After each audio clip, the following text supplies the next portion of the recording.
Et je voudrais, avant de démarrer, vous proposer, puisque nous avons appris avec beaucoup de tristesse la disparition de notre collègue Sylvie Fourquet, maire de Girac, je vous propose de faire une minute de silence pour lui rendre hommage.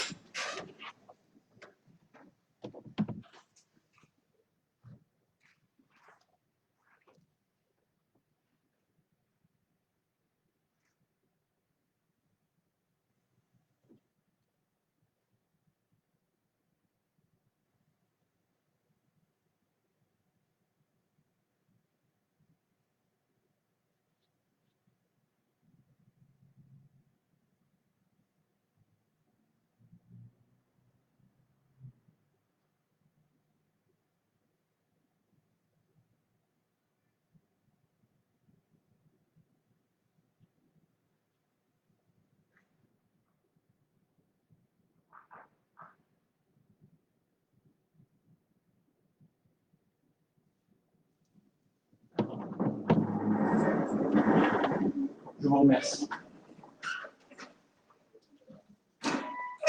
Alors, nous tenons ce conseil communautaire dans des conditions évidemment un peu particulières liées au contexte sanitaire.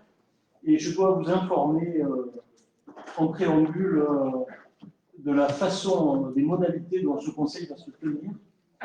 À savoir que nous sommes à la fois en présentiel pour certains, en respectant un certain nombre de règles sanitaires, et en visioconférence pour d'autres que je salue et que nous voyons à l'écran.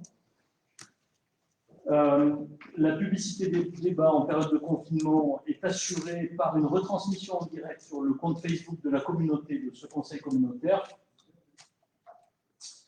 notamment. Et puis donc, en ce qui concerne les modalités de vote, là aussi elles sont un peu particulières. Vous avez donc pour les membres qui sont en présentiel, la Quizbox, comme à l'accoutumée, que vous allez faire fonctionner, qui vous permettra de voter. Pour les membres qui sont avec nous en visioconférence, nous serons, et c'est une obligation, contraints d'appeler chaque élu un par un pour lui demander la nature de son vote.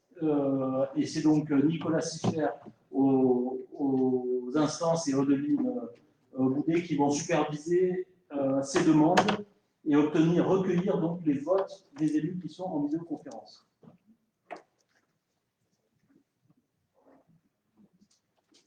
Je vous demanderai, avant chaque intervention aussi, pour que les élus en visio puissent savoir qui s'exprime, de vous présenter avant l'intervention, présenter, donner vos noms et prénoms et la commune que vous représentez. Voilà pour ces notes d'information. Alors, l'ordre du jour appelle évidemment la désignation d'un secrétaire de séance. Donc, je propose, là encore, comme il est d'usage, le maire de Biars, Élie Otemaillou. Donc, je soumets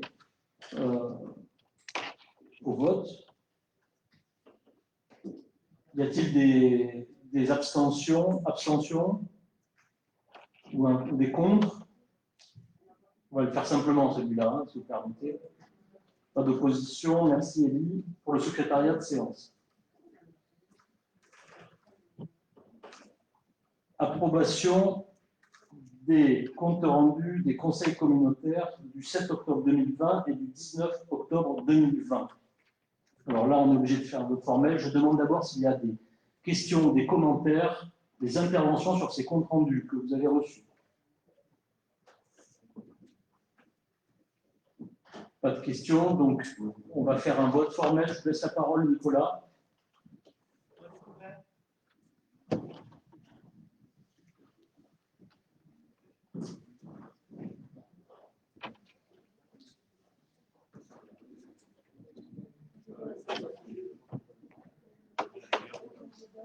Alors, on va peut-être faire voter les membres en visioconférence d'abord. Ce serait plus simple.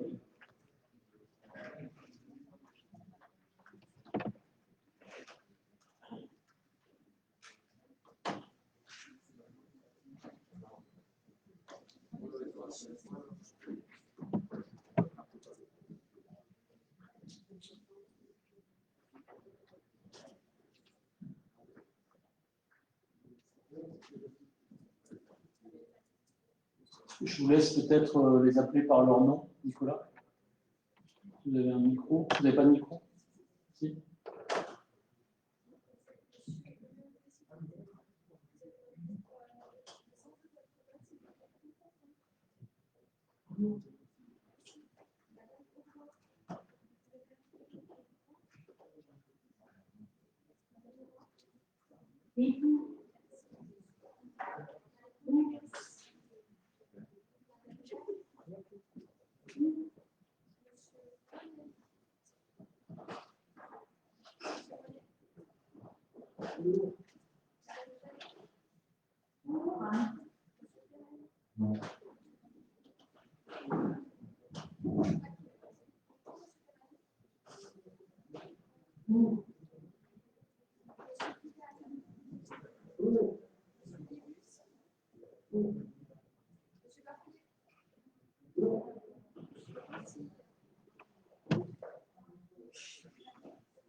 Parfait. Donc, les élus qui sont en visioconférence ont tous voté. Je vous remercie, c'est un peu long et un peu compliqué, mais c'est comme ça. Heureusement, il n'y a pas trop de votes aujourd'hui. Pendant ce temps, les élus en présence ont pu voter avec leur Quizbox. Alors, il manque quelques votes. Alors, j'appelle tous ceux qui n'ont pas encore voté à le faire. Je vous rappelle que pour, c'est 1, puis OK, pour valider.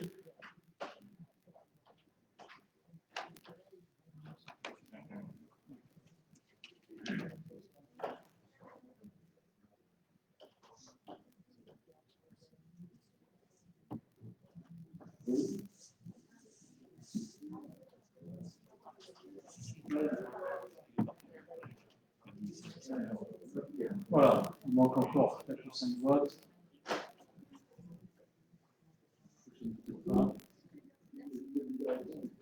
Bon, le scrutin est clos.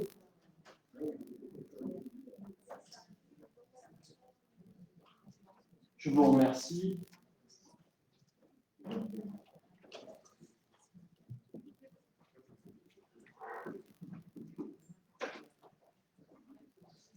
Alors, je voudrais vous proposer l'ajout d'un point à l'ordre du jour qui n'était pas prévu ce soir. Vous savez que ce conseil communautaire se réunit donc dans des conditions un peu particulières parce que c'est un conseil qui est spécialement dédié à la crise, presque spécialement dédié. On a rajouté un ou deux points qui sont des formalités, mais l'essentiel du contenu de ce conseil communautaire, c'est la crise sanitaire et les réponses qu'on y apporte, notamment sur le soutien à l'économie locale. C'est pour ça qu'on a voulu ce conseil communautaire et vous faire délibérer spécialement donc, sur les différents dispositifs qu'on peut mettre en œuvre.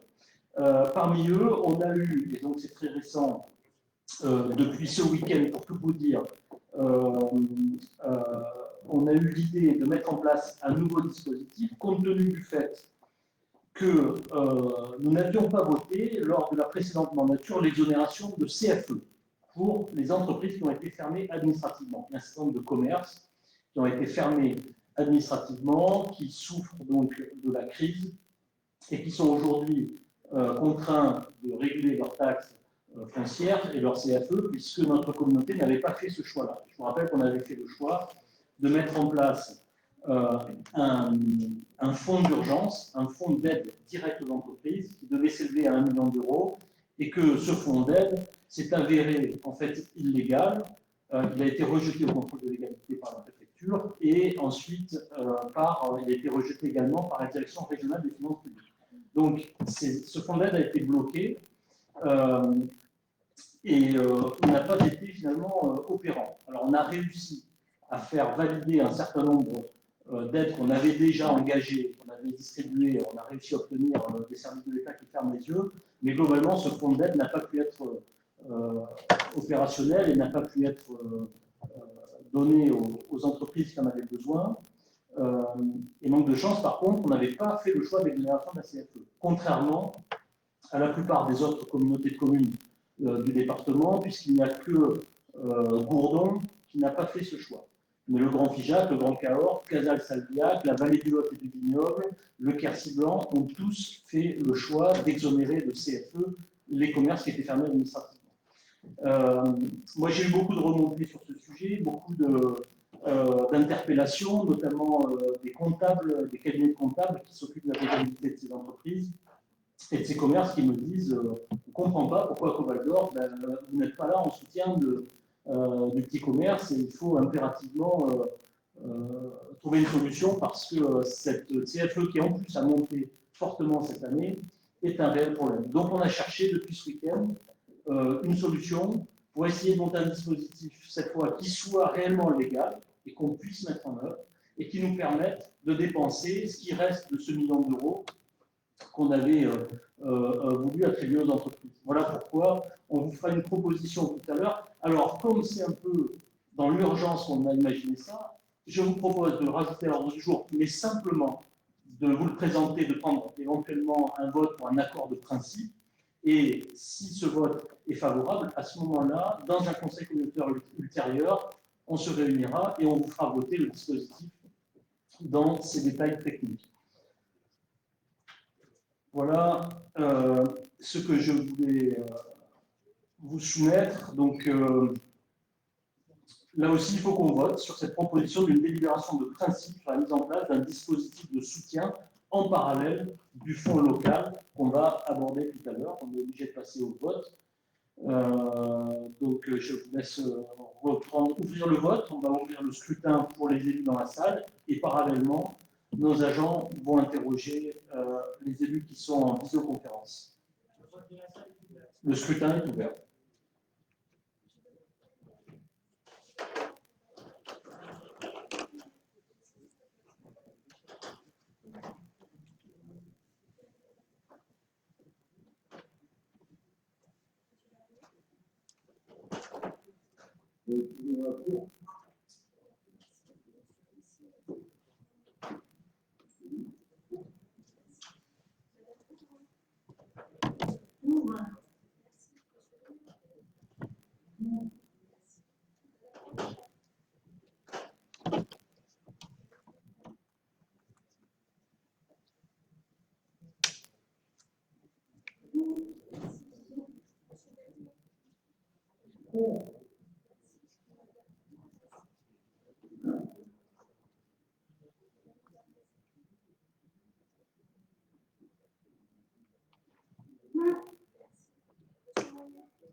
Ok, je vous remercie. Est-ce que tout le monde a voté? Donc le scrutin est clos.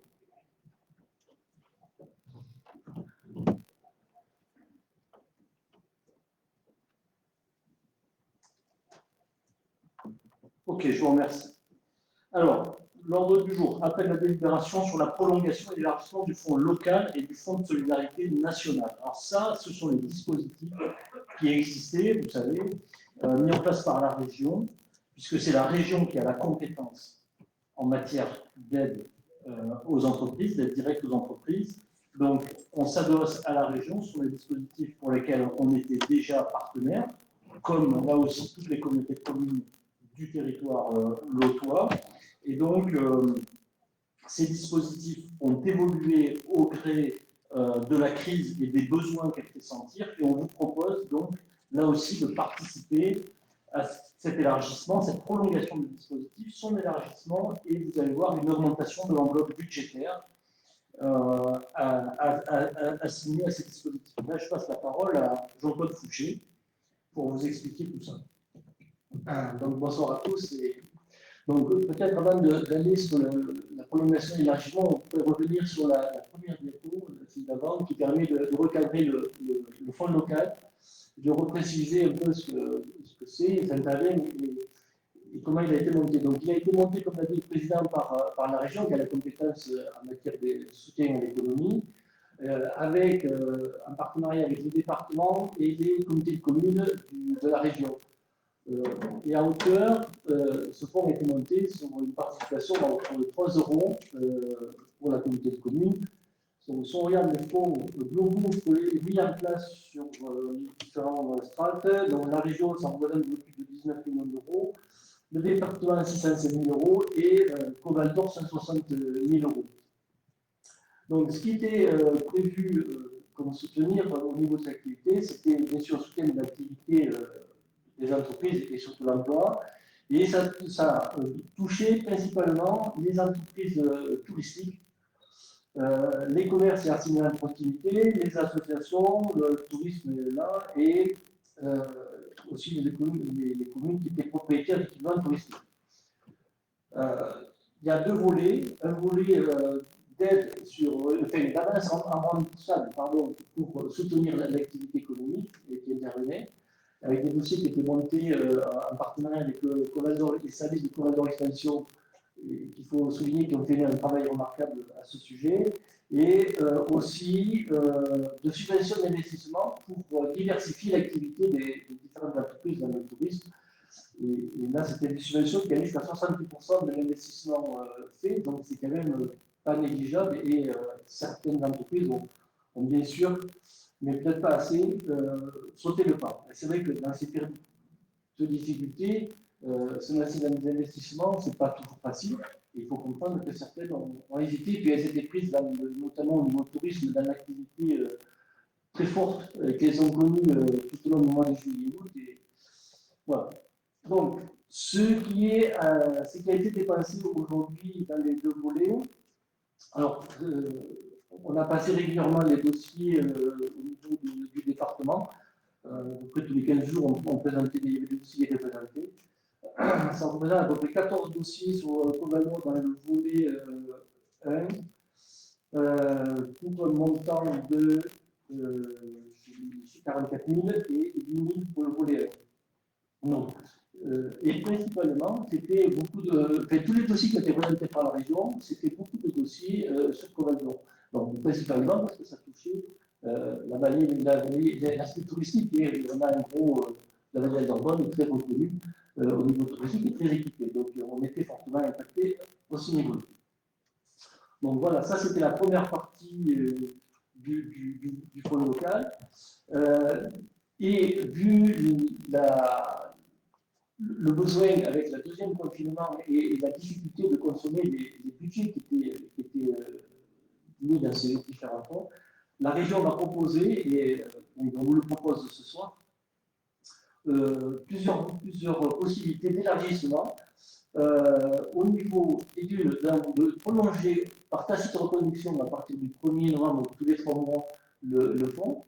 Si ça continue, de ne pas avoir besoin de reprolonger, si malheureusement le confinement continue au-delà du 31 janvier, on peut le reconduire tacitement par reconduction, ça c'est une bonne chose. Aussi, d'élargir le public bénéficiaire, parce qu'aujourd'hui, ce n'était principalement du tourisme. Donc là, l'élargissement, il porterait sur l'ensemble des entreprises de l'artisanat, du commerce, tous ceux qui reçoivent le public, et aussi au secteur de la culture, de l'événementiel, tout ce qui touche à l'activité de loisirs et du sport. Voilà, ça c'est le principal au niveau des bénéficiaires. Donc là, en global, c'est. Et je vous invite, même si vous avez des gens de votre commune qui vous sollicitent à ce sujet, n'hésitez pas à les renseigner et à les orienter vers les services de Corridor Extension pour vraiment voir s'ils ont le droit à ces différentes aides et pour étudier le dossier. Donc, les critères au niveau de trésorerie, vous les avez sur votre là, il y a les plafonds, vous pouvez les regarder. Bon, surtout, ce qui est fait, c'est qu'il y a un plafond unique d'aide aux subventions d'investissement 23 000 € maximum. Si vous pouvez y arriver, c'est très bien. Plusieurs demandes sont possibles et il y a la possibilité aussi de déplafonner le montant de l'aide pour les secteurs les plus en difficulté. Et surtout, dans le premier critère, les aides à la trésorerie, qui sont des avances remboursables, il y aurait un différé de remboursement qui est au départ de 12 mois, qui peut être porté à 24 et 36 mois. Donc ça peut permettre aussi aux entreprises d'avoir plus de facilité de remboursement et de se remonter en trésorerie derrière, avec la reprise d'activité. Voilà, donc ce qui est fait là. Ensuite, il y a un volet 3 qui n'était pas prévu au départ et qui est rajouté, c'est une prise en charge des loyers automatique. Non, ça ne sera pas tout à fait automatique, mais pour tous les loyers des commerces jusqu'à concurrence de 1 000 € pour le mois de novembre. Donc, dès que le commerçant paye un loyer pour le commerce qu'il occupe, jusqu'à hauteur, il y a une demande à faire sur le site et il peut avoir une prise en charge et un remboursement à hauteur de 1 000 € de son loyer. La contrainte, c'est qu'il faut que ce soit un loyer qui soit payé à une tierce personne. S'il le paye à sa propre SCI, dont il est principal actionnaire, ça ne pourra pas marcher, bien sûr. Donc, si vous acceptez ces élargissements et cette prolongation, ça a quand même des impacts financiers non négligeables pour Covalent. Il faudra abonder le fonds. Donc, ce qu'on vous propose, c'est d'abonder davantage le fonds proposé, qui a été alloué au fonds local pour Covalent. C'est de le passer au total, avec l'ensemble des loyers, si je ne me trompe pas, me rendre compte là, c'est de le monter au total. Avec les loyers et la participation au départ de 125 000, c'est de compléter pour le monter jusqu'à 400 000 €. C'est bien ça, Raphaël. Voilà. C'est de vraiment l'augmenter, c'est d'utiliser au maximum notre aide, les fonds qui sont alloués sur les possibilités de Covalent, et on veut vraiment soutenir l'économie locale. C'est de monter ce fonds au global de 135 000 € qui était au départ prévu par les premières mesures du fonds local, de le monter au total dans l'accompagnement global. Alors, on a fait plusieurs hypothèses avec les prises en compte de risque, qui est quand même assez difficile à évaluer au départ. On ne sait pas trop quels sont l'ensemble des commerçants qui vont faire des demandes. Mais on vous propose d'ores et déjà, on a fait des hypothèses, mais ça pourrait monter au 380 000 € maximum. Donc, on vous propose là, on y à 400 000 pour couvrir l'ensemble de ces besoins. Bonsoir à tous, excusez-moi pour le retard. Je voulais dire un mot sur le fonds local, puisque tous les 15 jours, on étudie les dossiers en fait, au département, avec la région, où Jean-Claude est présent, aussi avec l'autre comité de communes. Je voulais dire ici que nous sommes la comité de communes, je pense, qui avons eu le plus de dossiers retenus, et ça c'est dû aux personnes qui travaillent à Covalent Expansion, notamment Sven Guérino et Guillaume Durand. J'en oublie peut-être parce qu'ils sont plusieurs à travailler dans le service, je ne les connais pas tous de nom. Enfin, en tout cas, ils réagissent très vite. Dire aussi, comme Jean-Claude, qu'il faut faire absolument passer l'information que ce fonds évolue et qu'il est ouvert maintenant aux artisans et aux commerçants hors, on va dire, tourisme. Et donc, ça, c'est relativement très important parce que ça peut être pour améliorer sa qualité de prestation et donc ça peut vraiment ouvrir le panel à beaucoup d'entreprises de nos petites communes. Voilà, donc je pense que si on joue le jeu, il peut y avoir beaucoup de dossiers qui peuvent arriver et ça devrait augmenter le nombre de dossiers de manière assez considérable. La partie loyer, elle est que pour le mois de novembre.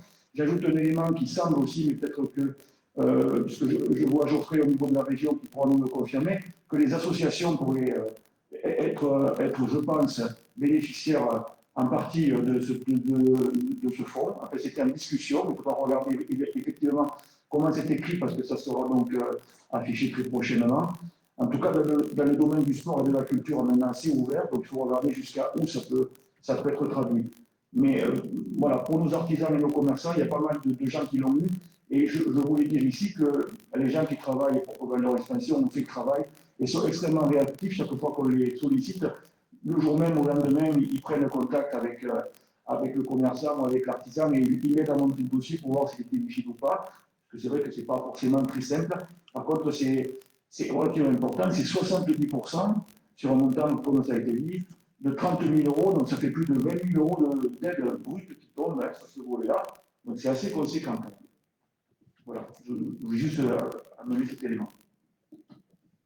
Merci Christophe. Il faut bien comprendre que d'abord, on a l'enveloppe initiale qu'on avait mise sur ce fonds local, c'était 160 000 €. Et en fait, on n'avait consommé que 50 000, donc on était loin des estimations. Finalement, il n'avait pas suffisamment servi. L'évolution du fonds, l'amélioration du dispositif devrait nous permettre d'apporter un soutien beaucoup plus efficient à nos entreprises, en effet, à nos commerces. Sur le loyer, vous avez bien compris donc, que c'est la prise en charge du loyer du mois de novembre pour les commerces qui ont été fermés administrativement, et que cette prise en charge se ferait à parts égales entre la région et la communauté de communes. Voilà. en vertu de nos compétences en matière d'économie. Donc, c'est vrai qu'on prévoit donc, de dédier une enveloppe de 400 000 euros. On est ambitieux, mais je pense qu'il faut l'être. On a vraiment besoin de solidarité dans cette crise qui finalement devient plus chronique que ce qu'on pensait et qui s'installe un peu. Donc, on est ambitieux, ces 400 000 euros, on ne les dépensera certainement pas. On avait mis 160 000, on a dépensé 50 000. On met 400 000, on ne dépensera sûrement pas les 400 000. Mais ça nous permet d'avoir aussi une provision pour l'élargissement du dispositif éventuellement au mois de décembre. Voilà. Christian Deleuze. Oui, un petit retour d'expérience très rapide. D'abord, je suis très satisfait que l'on mette plus de moyens dans la sauvegarde des activités économiques du territoire. Rappelez que dans le premier fonds, en particulier, on a observé que certaines zones du territoire étaient beaucoup moins demandeuses que d'autres. Peut-être parce que l'information n'était pas arrivée jusqu'au bout, ou en tout cas que le périmètre n'était pas assez large pour eux. Donc moi, ce que j'incite, c'est les représentants des communes à faire passer au maximum l'information pour qu'elle revienne vers Corridor, où malgré le travail, on est tout à fait disponible pour réagir rapidement. Le tourisme a en effet beaucoup participé à utiliser ce fonds, mais pas du tout les autres activités, donc je crois que c'est le moment de le faire. Merci Christian et merci donc au service de Commodore Expansion. Patrick Charbonneau. Oui, Patrick Charbonneau, la Motte Fénon. À la Motte Fénon, on a déjà exonéré de loyer le restaurant. Et donc, je voulais savoir si on l'a fait déjà dans la première vague, si je puis dire. Et la deuxième, on a remis en service ce système. Et je voudrais savoir, est-ce qu'ils demandent quand même à Coval d'Or? Est-ce que nous, on annule ce qu'on a déjà fait? Comment est-ce qu'on procède? Moi, je pense que si vous avez déjà une exonération, il ne faut surtout pas y renoncer. Non, mais si c'est la région qui peut payer, on est d'accord. Alors, ça peut être la région, mais ce sera la région et Coval d'Or. Oui, sur le principe de la prise de loyer, il n'y a que deux intervenants, c'est la région et Coval d'Or. Le département n'intervient pas. Donc on interviendra, comme l'a dit le président, à hauteur de 55 ans. Après, si le loyer novembre, s'il a été payé, apparemment il a déjà dû être payé, si novembre il n'a pas dû le payer parce que le droit a été exonéré, ça sera difficile à lui de justifier d'un loyer. Après, à se renseigner, on va se renseigner, on vous pose la question. Non, mais je pense en effet, moi, comme le dit Laurent, je pense que si le loyer a déjà été annulé, ça m'étonnerait que la région accepte de le reprendre derrière et de le financer. Je pense que, de toute façon, il ne faut pas interdire les communes, quand elles ont des leviers pour agir en faveur des commerces, il faut qu'elles le fassent. C'est vrai que Coval d'Or et la région sont des collectivités qui ont la compétence économique, mais on est dans notre rôle, mais il faut que chacun soit dans le sien aussi, et tout ce qu'on peut faire par ailleurs, ce que vous faites là, c'est bien, c'est aussi, je pense, une démonstration de solidarité vis-à-vis de votre commerçant, de vos commerçants. Il faut que quand on peut le faire, quand la commune est propriétaire du local et qu'elle peut le faire, bien sûr, il faut qu'elle le fasse. Ah voilà, bon, donc voilà, la réponse technique, c'est que les loyers dus à une collectivité ne sont pas éligibles, considérant que la collectivité fera ce geste. Merci Anne. Oui. Y a-t-il d'autres prises de parole? Oui. Oui. On parle de remboursement de loyer. Francis, présente-toi s'il te plaît. Francis Chassus, maire de Mandaillac de Rouge. On parle de remboursement de loyer pour le mois de novembre, mais on sait très bien que les restaurants ne pourront pas ouvrir avant le 20 janvier. Donc, je ne veux pas conduire cette opération jusqu'au 20 janvier, avec le ratio par rapport au mois de janvier, directement aujourd'hui. Ce qui est, pour le moment, pas la région, on a eu une réunion vendredi dernier avec la région à ce sujet, et on en a reparlé. Pour l'instant, comme c'était la région maintient pour novembre, si ça doit être maintenu mis en place pour décembre, ça sera proposé, et si ça doit continuer, ça sera proposé aussi. Pour l'instant, la région, c'est que novembre. Si la situation perdure, on est prêt, on le fera s'il faut, mais il faut d'abord la région le mettre en place pour que nous, on puisse l'accompagner. une information aussi importante sur les 400 000 euros qu'on met, en fait, comme la Banque des territoires, le département et la région abondent également, le retour d'argent, on l'a vu, il est beaucoup plus conséquent sur le territoire, quoi.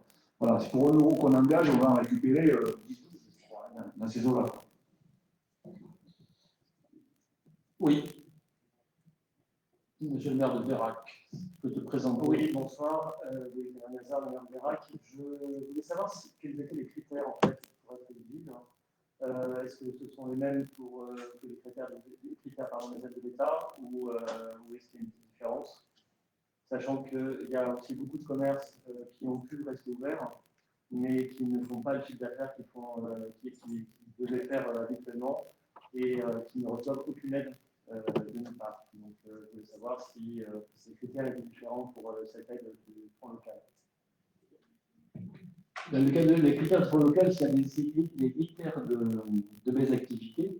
Là. Et après, c'est surtout le premier volet. Alors, un volet, c'était tout ce qui était la continuité d'activité avec les investissements qui étaient liés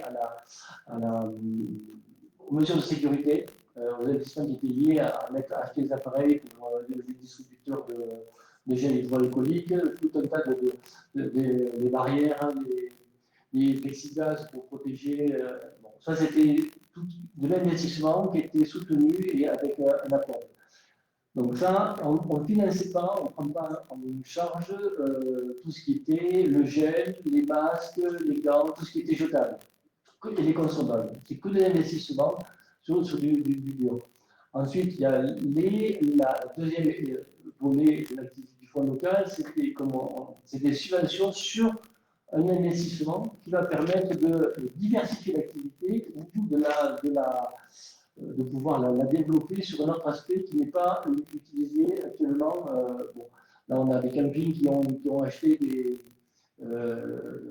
mécanos, qui ont rénové des bâtiments pour diversifier, des choses comme ça. Voilà, ça c'est ce qui a été mis en place au début et subventionné aujourd'hui à hauteur de 70%. Donc il faut quand même.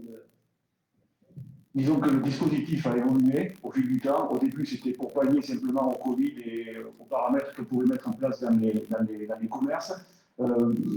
Du fait du peu de dossiers, en fait, et de l'enveloppe qu'il y avait à distribuer, ça a été ouvert un peu plus. Et actuellement, une montée en gamme sur un commerce peut fonctionner et peut prétendre à une aide.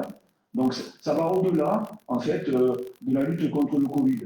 Au départ, je prends un exemple du restaurant de Gentra, ils avaient fait un dossier pour pouvoir travailler en terrasse plus souvent, de façon à avoir moins de risques avec les gens à l'intérieur, puisqu'ils ne pouvaient pas les recevoir. Donc ça, c'était tout à fait dans le cadre du dossier anti-Covid. Maintenant, une montée en gamme pour une entreprise va être recevable. Voilà. Donc je pense qu'il ne faut pas hésiter à faire des dossiers, notamment pour les commerçants et artisans qui ont beaucoup souffert. Ce n'est pas limité qu'à ce volet-là.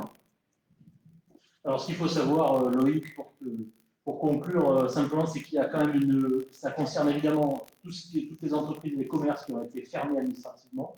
Et il y a une liste de codes APE dans le dispositif qui permet de savoir exactement qui ça concerne. Voilà. Et c'est pour ça que là, l'élargissement, ce qui est marqué dans la note de synthèse que vous avez reçue, les précisions sur l'élargissement du public bénéficiaire, c'est les artisans qui sont rendus éligibles, au-delà de ceux recevant du public. C'est tous les commerçants qui sont éligibles, quelle que soit leur activité. Et puis, c'est cette ouverture donc, au secteur de la culture, de l'événementiel, des lieux de visite patrimoniaux, des activités de loisirs et du sport, de même que les guides conférenciers professionnels, les activités de transport de personnes à des fins touristiques et les activités sous statut de profession libérale et les associations sont éligibles dans les secteurs éligibles à local. Voilà. Voilà ce qui est précisé. La volonté, c'est vraiment d'élargir au maximum de ce qui est possible pour consommer de l'avenir. Bon, nous, pour l'instant, on n'a pas trop de mal, mais il y a des secteurs qui ont très peu été utilisés. Donc, il ne faut pas hésiter à monter des dossiers. Madame Daval. Bonsoir. Est-ce que les entreprises qui ont été créées dans l'année ont droit à cette aide? Alors, normalement, il fallait avoir un bilan sur l'année passée, mais au vu des critères qui évoluent au fil du temps, chaque dossier s'étudie en fait. Voilà, ça sera au cas par cas. Et c'est un peu la commission qui se réunit tous les 15 jours, qui regarde vraiment les besoins et qui va dire au plus près du territoire si ces gens-là ont besoin d'être aidés. Bon, on essaie d'éviter l'effet d'aubaine aussi. Voilà, le but du jeu, c'est d'aider des gens véritablement installés et qui ont une activité réelle et concrète. Donc il y a quand même un contrôle, mais après, ce type de cas-là est étudié au cas par cas. Voilà, certains ont fait des dossiers pour des entreprises ouvertes cet été, par exemple. Est-ce que les comités des fêtes peuvent être... Ah, il y en a deux. Pardon. Les comités des fêtes peuvent être éligibles en tant qu'association? Pour le moment, les associations ne le sont pas. Il y a un débat là-dessus à la région pour savoir si les associations sportives et culturelles pourraient l'être. Il y aura certainement une liste si elles le sont. Et on peut penser que, voilà, il y aura certainement une restriction si c'est ouvert aux associations culturelles et sportives. Voilà. Pour le moment, ce n'est pas le cas. Président Geoffrey, si je peux ajouter un complément. Effectivement, par rapport aujourd'hui au loyer, le dispositif aujourd'hui concerne les commerces, et uniquement les commerces indépendants jusqu'à 10 salariés. Effectivement, il y a eu beaucoup de remontées du territoire qui ont fait que beaucoup d'associations aussi sont employeurs, d'animateurs, de formateurs, ce qui fait qu'aujourd'hui, il y a effectivement un arbitrage de la région. Donc aujourd'hui, on ne peut pas encore tout à fait dire que les associations peuvent prétendre sur le volet loyer uniquement. Parce que sur les autres volets, effectivement, les associations peuvent y prétendre sous certaines conditions. Effectivement. Merci Geoffrey. D'autres questions? Oui, M. Sheila. Est-ce que les micros, c'est un micro.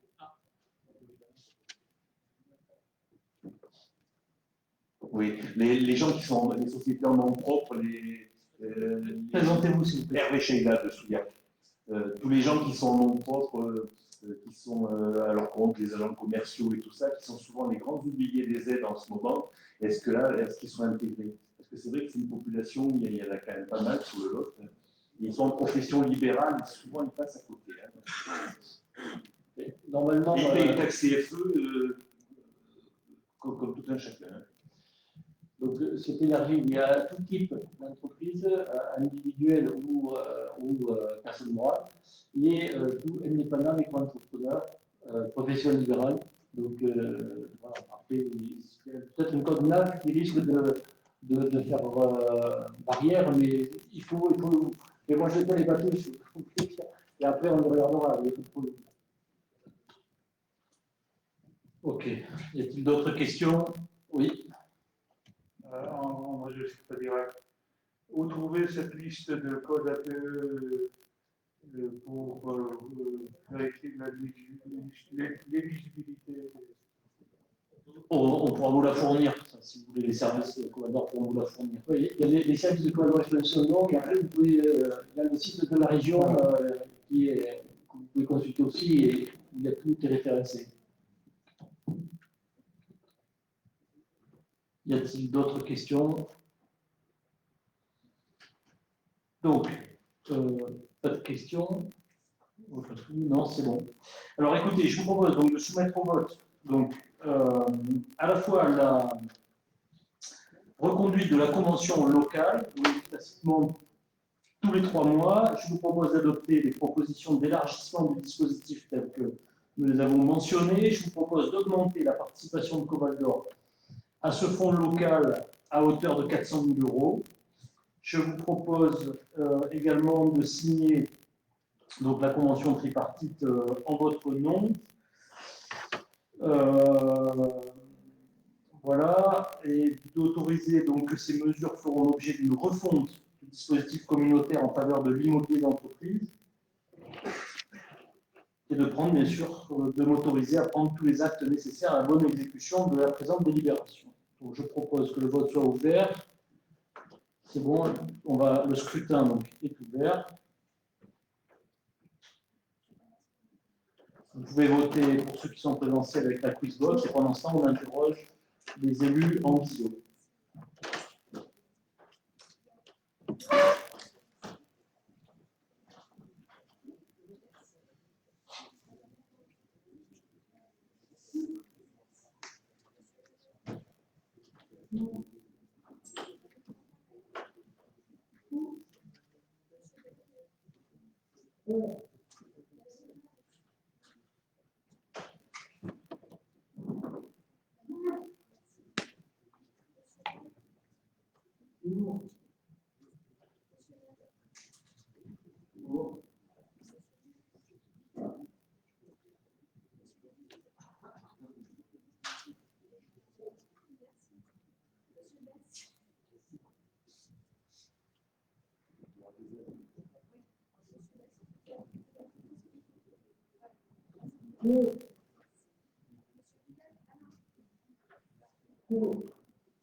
Je vous remercie.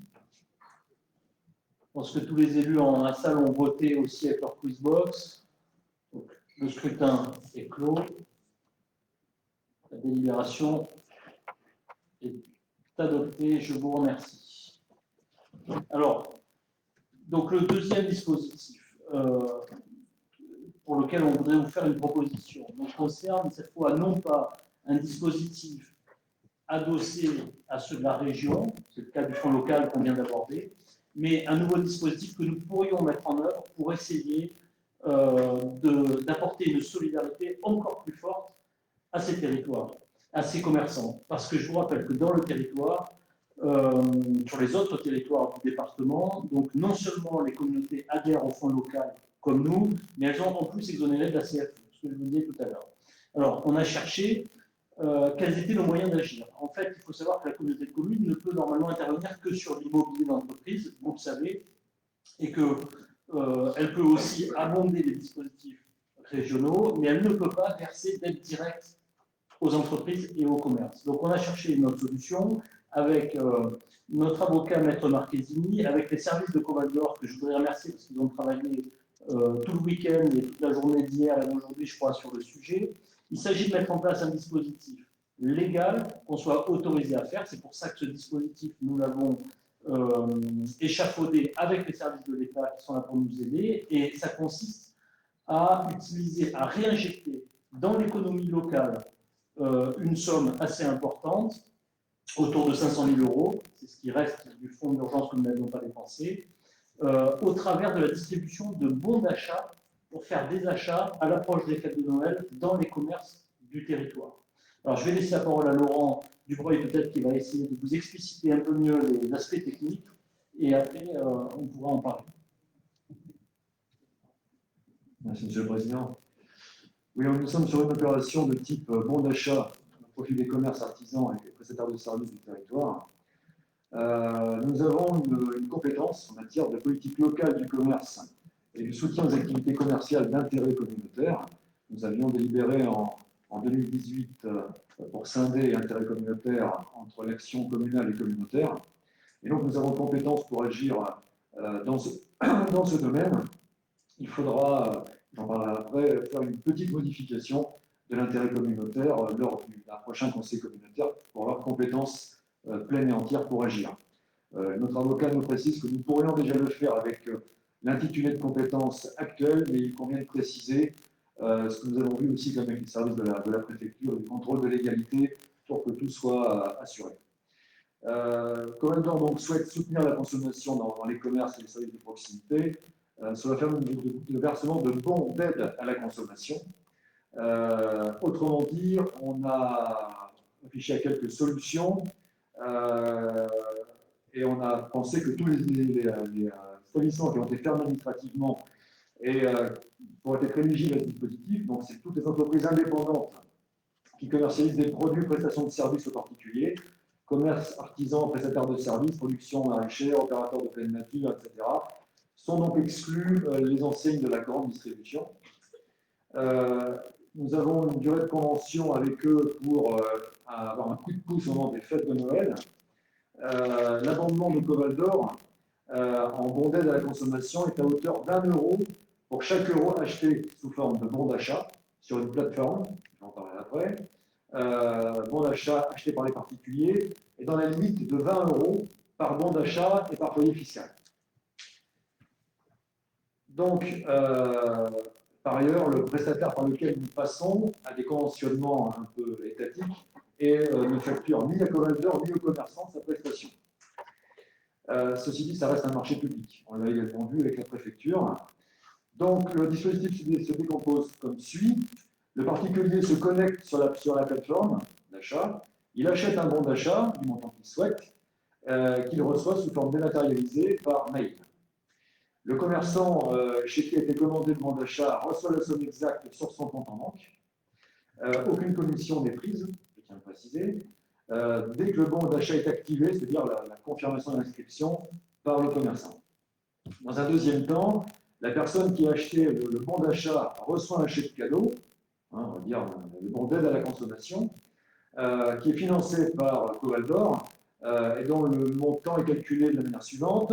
Le montant du premier bon de 0 à 20 euros, on a un abondement à 100% du montant. Et donc, le montant du premier bon d'achat, s'il est supérieur à 20 euros, on a un abondement de 20 euros, quel que soit le montant.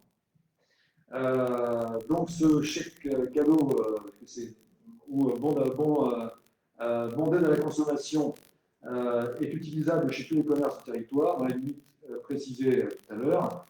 Il peut être utilisé dans plusieurs magasins à concurrence du montant. Chaque action donc, sera relayée auprès des habitants et nous sommes partis sur le nombre des foyers fiscaux, c'est-à-dire environ 24 000, avec un montant donc, maximum de 20 euros, soit une enveloppe potentielle de 480 000 euros. Monsieur le Président parlait de 500 000 euros tout à l'heure. Donc, comment ça se passe matériellement? On verse 50% de cette somme pour alimenter le fonds et permettre de rétribuer les commerçants à la plateforme, qui va gérer pour nous ce compte. D'accord? Donc, il n'y a pas de régie de la collectivité pour la gestion de ces fonds. Nous sommes sur un marché public avec une prestation. À la fin de l'opération, les sommes non utilisées à des fins d'abondement seront reversées à Covaldor.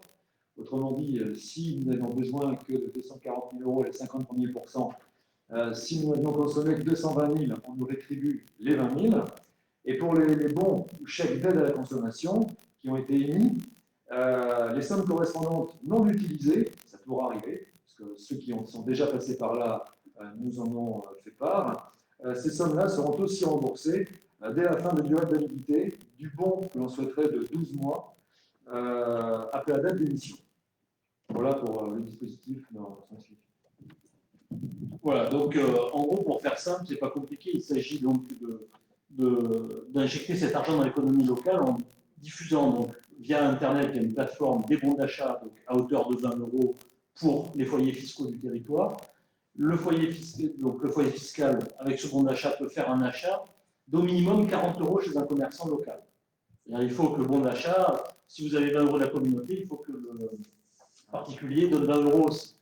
Ce qui permet, si nous, on met en place un fonds de 500 000 euros, pratiquement, ça permet d'injecter en fait 1 million d'euros chez les commerçants locaux du territoire en l'espace de quelques semaines, on peut l'espérer. C'est-à-dire que c'est vraiment une vraie action de relance économique qui serait faite sur le territoire. Il n'y a pas beaucoup de communautés de communes qui ont été capables de le mettre en place. Ça s'est fait quand même à certains endroits. On n'est pas les premiers. Le Grand Millau, notamment en Lozère, l'a mis en place. C'est un système qui fonctionne très bien, qui évidemment permet de... C'est l'Aveyron, pardon, excusez-moi, la Lozère, c'est l'Aveyron, le Grand Millau, c'est l'Aveyron. C'est un beau coin de l'Aveyron d'ailleurs. Et donc, voilà, ça permet d'injecter très rapidement ces sommes, qui un peu venir en soutien du Père Noël à cette époque de l'année. Mais je pense que les commerçants y seraient sensibles, d'autant plus qu'on les a pas exonérés de CFE. On les aurait exonérés de CFE, évidemment. On n'aurait peut-être pas besoin de faire ça, mais quelque part, c'est peut-être plus intéressant aussi pour eux. Alors, ça touchera peut-être pas tout le monde, parce qu'on ne sait pas où les achats seront faits, dans quel commerce, donc il y aura forcément des trous dans la raquette. Mais l'idée, c'est plutôt d'apporter des liquidités dans l'économie locale qui seront après, de toute façon, transformés. Le commerçant qui aura profité du système, peut-être fera des courses chez un autre qui aura moins profité, etc. Donc c'est vraiment une logique plutôt économique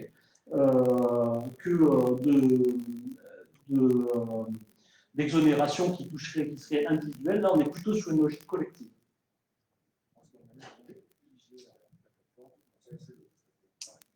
Je vous laisse répondre.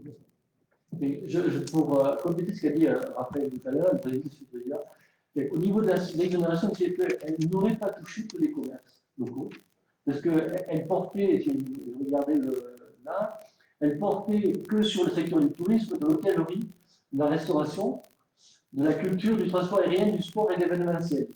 Donc forcément, il y a beaucoup de commerces locaux qui n'auraient pas été exonérés de CFE. Donc, si on avait pu le faire, si on avait voulu le faire, on aurait pu le faire, mais on n'aurait pas touché quand même au bon nombre de nos commerces qui aujourd'hui souffrent et qui sont impactés et qui seront bénéficiaires par retour, parce que c'est ces commerces-là qui vont pouvoir bénéficier aujourd'hui du retour par les bons d'achat. Et le président a parlé d'1 million d'euros de l'économie. Moi, je pense que c'est même beaucoup plus, parce que les gens vont pas se limiter à un achat de 40 euros, que même s'ils font un achat de 50-60 euros, ils auront nous, on amènera 20 euros, ils amèneront le reste. Donc, ça peut faire 30, 40, 50, 60. Et en règle générale, c'est plutôt 1,5 à 2 fois, voire plus, le retour, l'impact financier qui est fait sur le retour des bons d'achat. Donc, je pense que voilà, ça serait une belle opération si on la mettait en place au niveau du commerce local. Alors, pour répondre à une question, je te donne la parole, Pierre, juste une question. Donc, la gestion de la plateforme informatique, c'est un prestataire qui s'en occupe. Hein, il n'y a pas de création de régie et ce n'est pas Covalor qui le fera. Oui, pardon, Pierre, tu as la parole. Juste pour, oui, donc Pierre, pour préciser, l'exonération de la CFE, compte tenu de ce que vient de dire le vice-président de l'économie, aurait porté de mémoire sur 180 ou 185 000 euros. Et donc, vous voyez que là, on parle d'une injection d'1 million, donc c'est 6 fois plus. Voilà. Y a-t-il des demandes de parole? Oui, en visio. Madame Aubrin. Oui, je voulais juste savoir quelle est la communication que vous avez mise en place pour cette opération. Quelle est la communication que nous souhaitons mettre en place? Écoutez, il faudra la travailler et elle sera évidemment fondamentale dans le dispositif. Donc, encore une fois, je vous rappelle, l'idée ce soir, c'était de vous proposer cette idée. Si elle vous agrée, à ce moment-là, on y travaille fermement cette semaine et lors du prochain conseil communautaire, on vous fait des propositions concrètes. On le fera sans doute même rapidement. Moi, je pense qu'il ne faudrait pas s'interdire de faire un conseil rapidement juste pour ce point-là, pour valider, de manière à ce qu'on puisse très vite distribuer les bons d'achat à notre population, à nos habitants. Donc aujourd'hui, on n'a pas, je ne peux pas vous dire exactement ce que seront les mesures de communication, si ce n'est que, je peux vous dire que cette action sera relayée donc auprès des habitants, évidemment, puisque c'est eux qui seront les vecteurs de cette injection d'argent dans l'économie locale, une insertion dans la presse locale, des diffusions par mailing, les sites internet, les réseaux sociaux et bien sûr les mairies. Moi, je pense que si on ne mobilise pas les mairies, on passe à côté du sujet. Donc, il faut que chaque municipalité puisse le faire savoir autour d'elle. Et après, évidemment, s'adresser aux associations de commerçants, parce qu'eux aussi sont partie prenante, il faut qu'ils le sachent, il faut que, ils peuvent aussi le faire savoir, l'afficher. Donc voilà, différents relais sur lesquels on pourra s'appuyer. Dominique Bizarre. Oui, moi, pour toute la question, l'idée, c'est vraiment de rebooster le commerce. Est-ce que la durée de validité des monuments n'est pas trop longue? Parce que si c'est vraiment pour donner un petit coup, là, c'est maintenant que nous avons besoin, peut-être qu'un an, c'est un peu long. Il y a un distinguo à opérer entre la durabilité de l'émission des bons, qui sera jusqu'au 31 janvier, parce qu'on considère que la période n'est pas tout à fait terminée. Et après, vous avez aussi des dames, une esthéticienne, elle peut très bien prendre son don pendant la période et aller se faire son truc 3 mois après. Donc c'est là après, si vous voulez, bon, ça, par exemple, celui qui veut se faire son resto, voilà. Donc voilà. En fait, c'est la durée de validité du bon. Mais en effet, il y a une différence entre la durée de validité du bon et la durée d'émission, le temps d'émission. Mais je te dire que les femmes aussi aiment aller au restaurant. Voilà. Après.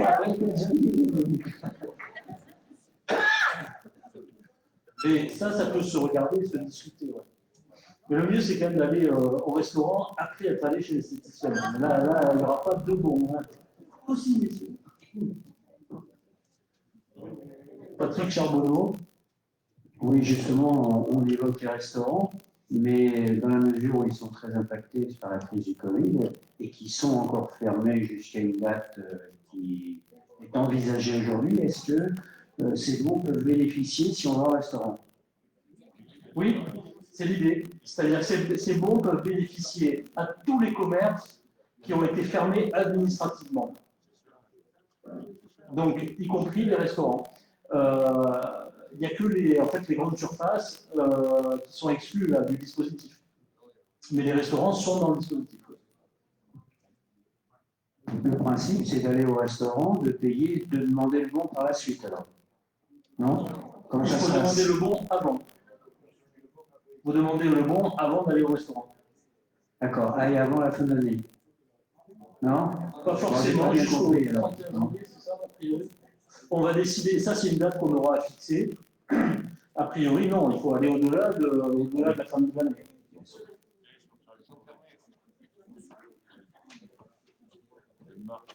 Madame Daval. Si les restaurants sont fermés, comment on peut prendre le bon? Le bon, on le prend via la plateforme. Il y a une plateforme unique sur Internet, on prend le bon sur la plateforme unique. Il faut que les restaurateurs en amont s'inscrivent même à fermeture. Il faut que les restaurateurs et tous les commerçants en acceptent le principe en amont. Exactement. Bien sûr. Donc c'est un bon par foyer? Oui, c'est un bon par foyer fiscal. Il faut savoir qu'au départ, on avait envisagé de mettre des critères sociaux. C'est pas possible, parce que si on met des critères sociaux, à ce moment-là, on sort du champ des compétences de Coval d'Or et on tombe dans le champ des compétences du CIAS. Voilà. Donc on n'est plus sur la même idée. Là, c'est un dispositif qui est là pour relancer l'économie, qui est là pour être en faveur du commerce, en faveur de l'activité économique. Donc c'est pour ça que c'est le foyer fiscal qui prime. Christian Delrieux demande la parole. Non? Je peux prendre la parole. Non, je pense qu'effectivement, c'est une bonne mesure. Alors certaines, tu l'as dit, certaines vont passer à travers. Je pense qu'effectivement, certaines, malheureusement, auront beaucoup moins de monde que d'autres et auront un effet qui sera un peu plus réduit sur leur compte de l'exploitation. Mais je crois qu'aujourd'hui, trouver une formule que juridiquement peut faire que Coval d'Or peut aider, c'est quelque chose de très compliqué. C'était la première expérience. Nous avons montré que ce n'était pas facile. Et je crois que là, on va rechercher quelque chose, de permettre que ce soit les petits les commerçants, les artisans, les professions qui effectivement ont souffert et ont moins de moyens que d'autres, peuvent prétendre à ces aides par les consommateurs. Je crois que c'est bien, ça rapporte le consommateur du commerçant local, donc je pense que c'est une bonne méthode quand même. Alors, elle ne sera pas parfaite, mais moi je l'approuve à 100%. Voilà. Une précision? Oui, monsieur Pontou. Une précision, il faut on est toutes les entreprises qui sortent de la grande distribution, mais en fait, que l'État a appelé, ce seront éligibles uniquement les commerces non essentiels. On est d'accord. C'est-à-dire que là-dedans, ceux qui sont fermés, il n'y aura pas les boucheries, il n'y aura pas plus de travailler, ils auront un peu, beaucoup, d'accord. Donc, on est d'accord avec ça, donc il y aura des prix qui seront donnés. Ce sera les commerces non essentiels. C'est vraiment ça. C'est-à-dire les restaurants qui sont ouverts, qui est des déplacements pour plus ou moins les clôtures, les femmes, les caractères, toutes les humeurs, tout ça. Voilà. En fait, ça concerne donc les commerces non essentiels qui ont subi une fermeture administrative. Les grandes surfaces, en effet, sont restées ouvertes, sauf que tous leurs rayons ne sont pas restés ouverts, mais elles n'en bénéficient pas, même en ce qui concerne les rayons qui ont subi la fermeture administrative. Elles sont exclues du dispositif dans leur globalité. Monsieur Vidal a demandé la parole. Votre micro, s'il vous plaît, Monsieur Vidal. Oui, vous m'entendez? Oui, c'est bon. Allô? Oui, on vous entend. Alors, bon, bonsoir. Une très belle info, c'est que la gestion de cette opération se fait sur une plateforme. Bon, c'est vrai que tous nos habitants n'ont malheureusement pas accès à Internet, et est-ce qu'il serait nécessaire ou indispensable de faire en théorie une sorte de plateforme permettant à ces personnes-là de venir bien évidemment s'informer et en plus de pouvoir obtenir ce bon préalablement à l'achat dans des commerces non essentiels. Oui, alors là pour ça, évidemment, on compte d'abord sur les mairies, c'est-à-dire qu'on demandera le soutien des mairies pour éditer les bons pour ceux qui n'auraient pas accès à Internet. Donc il faudra faire cette communication et mettre ce dispositif en place. On compte aussi sur les maisons France Service qui pourront le faire et sur le CIAS pour les publics vraiment les plus éloignés de ces technologies. Voilà, donc on va essayer là encore de s'appuyer sur des relais de proximité qui peuvent tout simplement aider nos concitoyens, les accompagner pour ceux qui auraient des difficultés. Je voudrais, par rapport à ce que tu dis, moi je pense que le rôle des mairies est prépondérant d'inspection, et notamment pour inscrire les gens sur la plateforme et les faire consommer local. C'est dans notre communication de tous les jours et dans notre action de tous les jours qu'il faut vraiment là être présent. Si on veut vraiment qu'il y ait un retour sur l'économie locale et les commerces locaux, c'est vraiment le moment où il faut jouer. Si on peut permettre un retour de financement, de chiffre d'affaires et au niveau d'activité à plus d'1 million, voire 1,5 million d'euros, je pense que c'est largement, sera largement supérieur à une exonération de ces prix qui aurait pu être apportée si on l'avait voté. Geoffrey Cross, GLAM. Oui, merci, Président. Ajouter peut-être une remarque par rapport au rôle des mairies. Moi, je pense qu'il faut qu'on soit d'autant plus solidaire qu'il va falloir qu'on s'y engage. Alors, pour les bourgs-centres, peut-être les élus, les conseillers municipaux et les maires et adjoints d'aller à la rencontre des commerçants déjà pour expliquer ce dispositif, pour qu'ils l'expliquent eux-mêmes à leurs clients. Et de la même manière, moi, la proposition que je voudrais faire ce soir, est-ce qu'il est prévu de faire un flyer ou quelque chose comme ça? Parce que franchement, quand je vois la détresse de nos commerçants, tant économique que morale, moi je suis prêt à faire le porte-à-porte dans ma commune et aller porter un flyer dans une boîte aux lettres parce que je sais comment ils le liront. Parce qu'actuellement, dans nos communes et dans nos mairies, on ne voit pas beaucoup de nos concitoyens, évidemment, du fait du demi-confinement que nous vivons. Donc voilà, je pense que si on pouvait avoir un support, alors je vais peut-être être le seul, hein, mais en tout cas, moi je compte bien m'engager là-dedans parce qu'il y a un vrai besoin. Moi, je ne veux surtout pas déposséder les communes que nous sommes tous et que nous représentons dans cette initiative.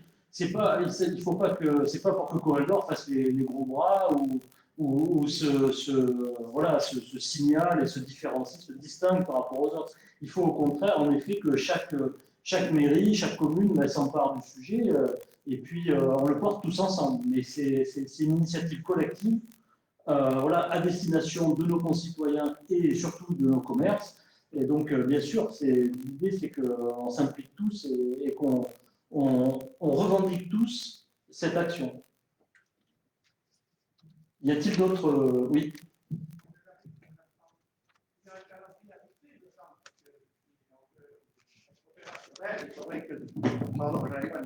Si on veut être opérationnel, il faudrait qu'au moins pour le 15 décembre plus tard, toute l'opération soit en route. C'est la parole à Laurent Dubois qui va.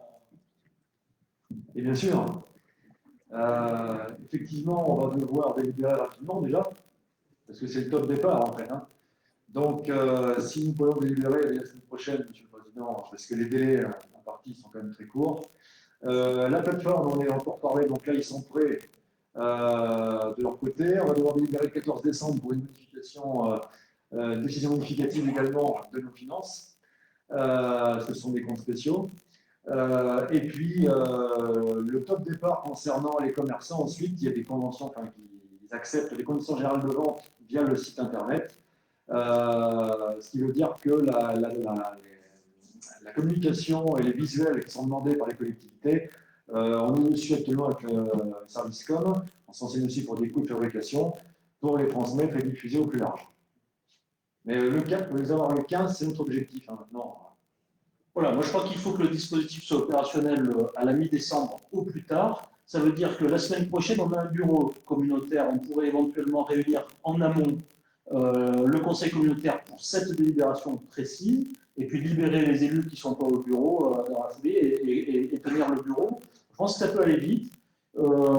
J'ai eu le préfet encore cet après-midi au téléphone qui m'assure donc de son soutien dans cette démarche et de son accompagnement, l'accompagnement des services de l'État et pour garantir le passage du contrôle de légalité. Donc ça peut aller vite si on est bien accompagné techniquement et juridiquement. Et on a un avocat qui nous a rendu une note très explicite et très bien faite sur le sujet. Donc on est capable d'aller vite et d'être opérationnel au 15 décembre.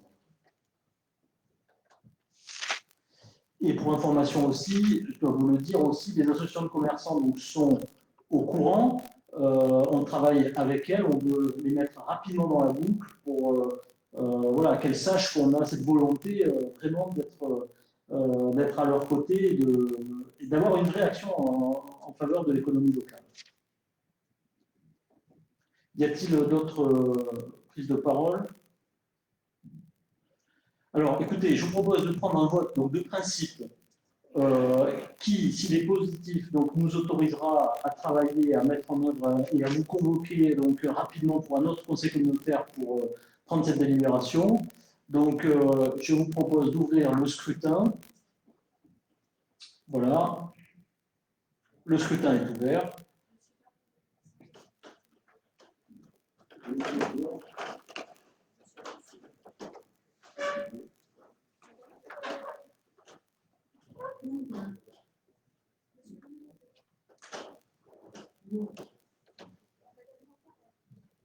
Pourquoi ne pas modifier l'ordre du jour pour le passer aujourd'hui? On n'avait pas le droit de. Il y a la question des délais de convocation, donc on ne pouvait pas le mettre à l'ordre du jour.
Parfait, je vous remercie. Donc le scrutin est clos.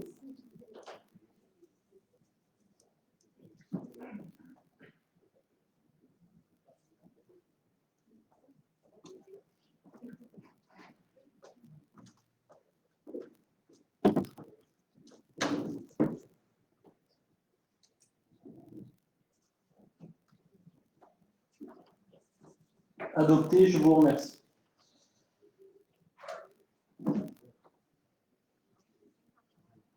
Alors, l'ordre du jour appelle en matière de politique patrimoniale et paysagère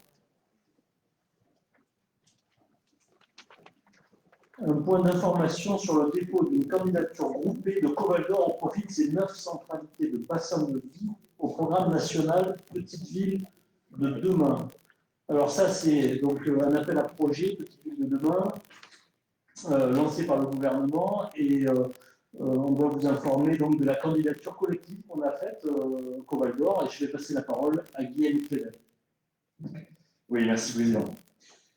Alors, je vais vous expliquer un petit peu comment se passe ce dépôt d'une candidature groupée, et vous expliquer notre action au sein de Coval d'Or. Alors, Madame la ministre de la Cohésion des Territoires et des Relations avec les collectivités territoriales, Madame Jacqueline Gouraud, et Monsieur le secrétaire d'État chargé de la ruralité, Monsieur Joël Giraud, ont lancé officiellement le jeudi 1er octobre 2020 le programme national de revitalisation des villes de moins de 20 000 habitants, intitulé donc Petite Ville de demain. Ce programme vise à donner aux élus des communes de moins de 20 000 habitants, qui exercent des fonctions de centralité au sein d'une intercommunalité et présentent des signes de fragilité, les moyens de concrétiser leurs projets de revitalisation pour redevenir des communes dynamiques, où il fait bon vivre et respectueuses de l'environnement. Dans ce cadre-là, en respectant l'ensemble des communes qui peuvent prétendre à ce label, la communauté de communes Coval d'Or a engagé, en étroite collaboration avec 9 communes, une démarche globale de revitalisation de ces centralités urbaines. Les communes concernées sont les suivantes: Vers-sur-Cère, Bretenoux, Gramat, Martel, Pérac, Saint-Céré, Soussérac-en-Quercy, Vérac et Souillac. En effet, Coval d'Or présente la particularité d'asseoir son développement sur un réseau de centralité et de bassins de vie. Ce maillage facilite ainsi le déploiement de nos politiques publiques et d'une offre de services pertinents basée sur un aménagement du territoire multipolaire. C'est son ancrage historique. Le présent programme national permettrait donc de valoriser et de mettre en œuvre cette stratégie dont les prémices ont déjà été actionnées au travers de différents outils et démarches tout au long de ces dernières années. Alors, au niveau national, nous avons le soutien de l'État à la candidature à l'appel à manifestation d'intérêt, revitalisation des centres-bourgs de 2014 en ce qui concerne la commune de Souillac. On a eu la participation et l'accompagnement des services de l'État dans la définition d'une stratégie de revitalisation sur la commune de Souillac, et puis qui a été transposable en fait sur les autres centralités de bassin de vie au travers de l'appel à projet obtenu en 2016 auprès de l'ex-commissariat général à l'égalité des territoires du Massif central, intitulé « Attractivité des centres-bourgs en Massif central ». On a également la rédaction partenariale depuis 2019 avec les services de l'État d'une première trame de projet de convention opération de revitalisation du territoire qu'on appelle ORT à l'échelle du réseau de centralité de bassin de vie de Coval d'Or. Ce projet de convention est innovant à 2 égards, par le projet de périmètre sur le maillage de 9 centralités de bassin de vie, soit une opération de revitalisation du territoire multisite, et puis par les partenaires associés, acteurs de la revitalisation de chacune des centralités de bassin de vie et de tout un territoire en milieu rural. Au niveau régional, on a la sélection du réseau des 9% du territoire intercommunal en 2018, au travers du dispositif régional de développement et de valorisation que vous connaissez pour Centre Occitanie, pour permettre le travail de consolidation de la stratégie de revitalisation à l'échelle intercommunale et ses déclinaisons au niveau de chacun des pourcents. Coval d'Or propose à ses partenaires de se fédérer et de décliner cette stratégie autour d'un panel de projets communs sur les 9 centralités de bassin de vie, similaires se faisant écho et pour certains d'entre eux interdépendants. Et également spécifiques propres à chacune des centralités. Ces différents outils et autres démarches ont permis d'enclencher une stratégie de revitalisation qui demeure à conforter et à pérenniser. Une sélection au niveau national des 9 centralités de bassin de vie du territoire de Coval d'Or, dans le cadre du programme national Petite Ville de demain, permettrait donc de poursuivre le renforcement des 9 communes concernées dans le rôle de centralité de bassin de vie, pour leur permettre de faire face aux enjeux économiques, démographiques et sociaux actuels et bien sûr à venir. D'affirmer, promouvoir et développer le maillage intercommunal des centralités de bassin de vie, de garantir un déploiement homogène, coordonné et adapté de l'offre de services et d'équipements publics, d'accroître le panel de moyens mis à notre disposition pour concrétiser les projets participant à l'objectif de revitalisation de notre territoire. Mes chers collègues, vous aurez donc bien compris l'intérêt stratégique d'une telle labellisation. Pour ce faire, Covaldor, au titre de son rôle de coordinateur en matière de revitalisation sur le territoire intercommunal, a adressé le 23 octobre dernier à M. le préfet du Lot, délégué territorial de l'Agence nationale de la cohésion des territoires, la candidature groupée donc des 9 communes, donc je les rappelle, Biars-sur-Cère, Bretenoux, Gramat, Martel, Pérac, Saint-Céré, Souillac, Soussérac-en-Quercy et Vérac au programme national Petite Ville de demain. L'ensemble des communes ont été informées de l'envoi de ce courrier adressé à M. le préfet. Je précise qu'en tant que comité de communes, il était logique que nous prenions les choses en main et que nous fassions tout notre possible pour obtenir un maximum de villes labellisées sur le territoire. C'est notre rôle, notre mentalité, notre façon de travailler et notre façon de faire avancer le territoire. C'est avec beaucoup de regrets et de dépit que nous avons appris que sous la table, une commune parmi les 9 n'a bien évidemment pas respecté notre engagement, notre dévouement, ni notre rôle de chef de file pour cette politique publique qui nous concerne tous. Nous aurions pu croire, compte tenu des derniers échanges, que cette commune, pour le moins délicate, qui ne respecte en rien les autres communes, qui ne respecte en rien l'esprit communautaire, qui ne respecte en rien le territoire, que cette dernière jouerait tout de même un dernier équipe. Alors vous pardonnerez les métaphores linguistiques. Elle serait dans la mêlée communautaire plutôt que d'être dans un simple regroupement de positions ineptes, dans un match qu'on s'est perdu d'avance, et sans la moindre transformation d'essai. Elle n'enterrerait pas les ballons morts et surtout qu'elle rentrerait au vestiaire en faisant preuve de fair play. Il n'en est rien. On peut se demander pourquoi cette stratégie, pourquoi ne pas jouer franc jeu et pourquoi ne pas nous accompagner dans ces projets du nord du Lot. Mes chers collègues, j'avais terminé avec ces métaphores qui, je l'espère, ont pu mettre malheureusement en exergue la commune de Souillac, qui s'est empressée de déposer un dossier auprès du préfet en s'appuyant sur notre parlementaire du nord du Lot pour faire abonder ce label et devenir un territoire pilote à la place de Covaldor. Bon, il y a du changement, hein. Le dossier était bien complet, un dossier a été rédigé. Voilà, mes chers collègues, je tenais à terminer mon intervention en précisant que oui, nous travaillons pour l'ensemble du territoire. Oui, nous considérons Covaldor comme chef de file et porte d'entrée pour l'ensemble des projets d'intérêt du nord du Lot. Oui, nous souhaitons que l'ensemble de nos villes progresse et se développe, mais pas avec ces méthodes-là, j'en suis navré. Je propose tout de même au Conseil communautaire d'approuver l'action de la communauté de communes dans son rôle de coordinateur en matière de revitalisation sur le territoire intercommunal dans le cadre du programme national Petite Ville de demain. Merci. Merci Guillaume. Peut-être préciser aussi que Bretenoux-Biars font candidature commune. Pierre, tu veux le préciser? Oui, on s'est rencontré avec Élie et on a pensé effectivement que la petite ville de demain, Biars-Bretenoux, ça avait un sens parce qu'on est tellement intimement liés pour que ce soit au niveau commerce, que ce soit au niveau artisanal, que ce soit à tout niveau, qu'il nous a paru opportun effectivement de se regrouper tous les deux et je pense qu'en se regroupant à deux, on a, je crois, une belle chance d'être sélectionné dans les petites villes de demain. Voilà. Madame Aubrin demande la parole.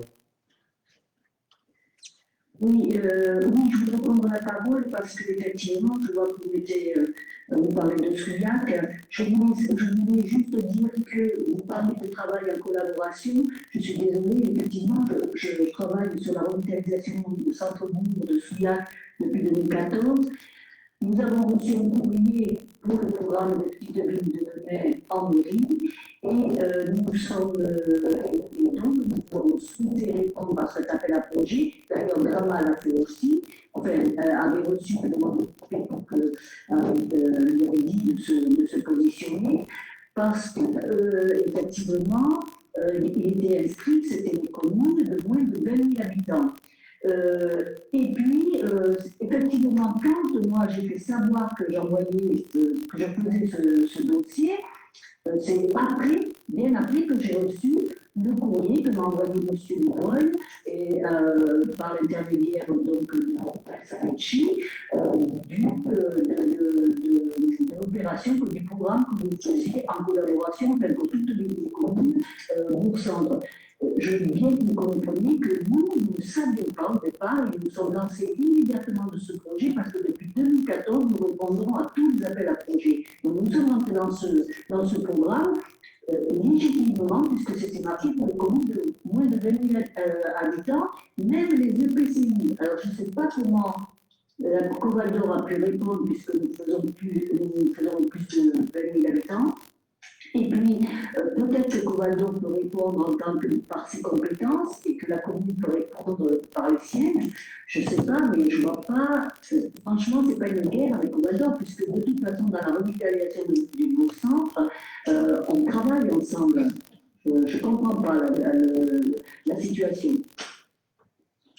Je pense que ce qui est contesté, c'est justement le fait que Souillac ait porté une candidature individuelle, alors que ce qu'on recherche dans ce dispositif, c'est quand même l'esprit communautaire. D'ailleurs, le préfet, mais vous devez le savoir, a proposé au préfet de région, puisqu'il propose les villes au préfet de région, a proposé justement de travailler sur une logique communautaire de manière à ne pas provoquer une situation de compétition entre les petites villes de moins de 20 000 habitants et au contraire essayer de travailler par territoire, en sachant que chaque bourg, chaque petite ville est un des maillons structurants du territoire. Donc ce qui est contesté, je crois, à juste titre par Guillaume, c'est pas la candidature de Souillac. On espère tous que Souillac sera retenu, et c'est d'ailleurs pour ça que on a été immédiatement et dans les premiers à vouloir proposer la candidature de Souillac avec celle des autres petites villes de la communauté de communes. Mais il faut savoir que aujourd'hui, l'intérêt de Coval d'Or à la communauté de communes, c'est de disposer d'une ingénierie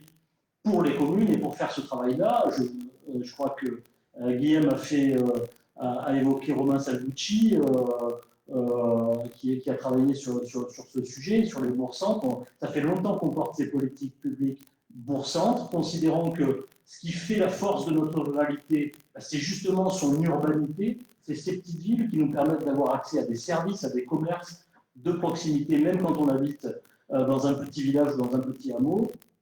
Et donc, voilà, ce qu'il faut absolument, c'est qu'il y ait cette articulation entre les actions qui sont prises par notre communauté de communes et celles qui sont prises par les villes. Et moi, je salue le maire de Cramat, qui voilà, avait l'intention, en effet, de candidater pour sa commune, et voyant que Coval d'Or allait le faire et qu'on le faisait tous ensemble, a préféré retirer cette candidature et s'inscrire dans une candidature collective, pour donner plus de force à l'ensemble. Y a-t-il d'autres prises de parole demandées? Peut parler? Oui. Michel Sylvestre. Je vous donne la parole après. Non. On arrête de la politique pour la vie. Parce que chaque jour, travailler en Espagne, si nous avons candidaté, comme a dit Mme Lemoine, ça fait longtemps. Ça fait longtemps, puisque dans ce cadre-là, il y a des communes qui dans ce cadre-là, et nous avons pas encore à passer dans ce cadre. Le préfet nous avait appelé il y a pas mal de temps, à voir si on voulait candidater, on lui a dit. Et il a fait des propositions, seulement 10 communes de France sont retenues, une commune. Donc, il n'y a pas des choses, on s'aperçoit que les traits de région, par département, regardez ce qui est par département, mais par région, pas des communes. Et il y a un article, c'est ça qui nous a à un moment fait dire, il y a un article qui est comme ça dans cet article-là, et c'est clair. Commune, 20 000 habitants font partie du projet. Alors, moi, on a candidaté, certes, mais je ne pense pas qu'on va avoir de candidater. Peut-être que c'est intéressant d'avoir une ingénierie avec votre commune pour avoir davantage d'ingénierie, parce que c'est quand même là le malaise. Si on avait eu plus d'ingénierie, il y a l'ingénierie, chacun une ingénierie, et qu'on aurait mis en commun avec, il me semble, une coordination de Coval d'Or, ça nous aurait donné davantage de moyens pour apporter ce projet-là. C'est uniquement dans ce sens-là. Il ne faut pas avoir de la question de Souillac, vouloir candidater pour candidater pour le Coval d'Or. Non, je le garantis. Nous, il faut quand même, à un moment, être très clair. Il y a des textes de loi, On ne parle ça, moi je ne vois pas. Dans ce cadre-là, il y a un texte de loi qui dit que les communes les habitants ne font pas partie du dispositif. Voilà, nous, on est plus de la ville, voilà, moi, je vais vous dire franchement, je voterai cet article-là, il n'y a pas de souci.